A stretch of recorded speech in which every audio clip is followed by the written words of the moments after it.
बात उस समय की है जब रोहन 10वीं क्लास में पढ़ता था। रोहन क्लास में फर्स्ट आता और खेल कूद में भी सबसे आगे रहता। घर में उसके पिता के अलावा और कोई नहीं था। पिताजी भी कोई नौकरी नहीं करते, लेकिन महीने में वह किसी काम से 1-2 बार बाहर जाते। एक दिन उसने पूछ लिया, पिताजी आप महीने में 1-2 बार कहाँ जाते हैं? उसके पिताजी ने उसको समझाया, बेटा पहले मैं सरकारी नौकरी करता था, लेकिन तुम्हारी माँ की मृत्यु के बाद मैंने नौकरी छोड़ दी। लेकिन पेंशन के रूप में कुछ पैसे मिलते हैं, जिसको लेने मुझे शहर जाना पड़ता है। यह बात सुनकर रोहन चुप हो गया और वहाँ से चला गया। फरवरी महीना चल रहा था। रोहन पढ़ाई कर रहा था। हर साल के जैसे इस साल भी वह पढ़ाई करने में लगा था। रोज़ के जैसे वह पढ़ रहा था देर रात तक।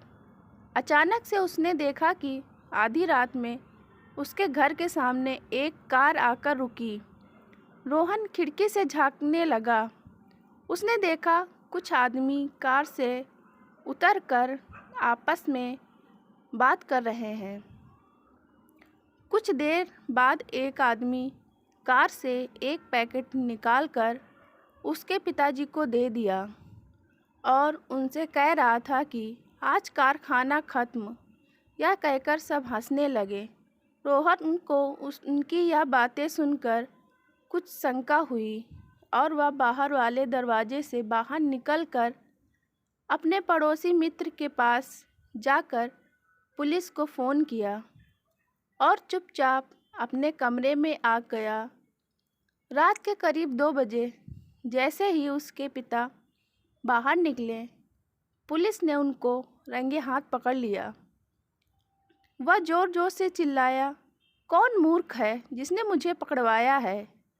रोहन अपने पिता की आवाज़ सुनकर बाहर आया और सीना तान के उनके सामने खड़ा हो गया। रोहन को देखकर उनके पिता की आंखों में आंसू आ गए और चुपचाप वहाँ से चले गए। अपने देश की सेवा करके रोहन बहुत ही गर्व महसूस कर रहा था।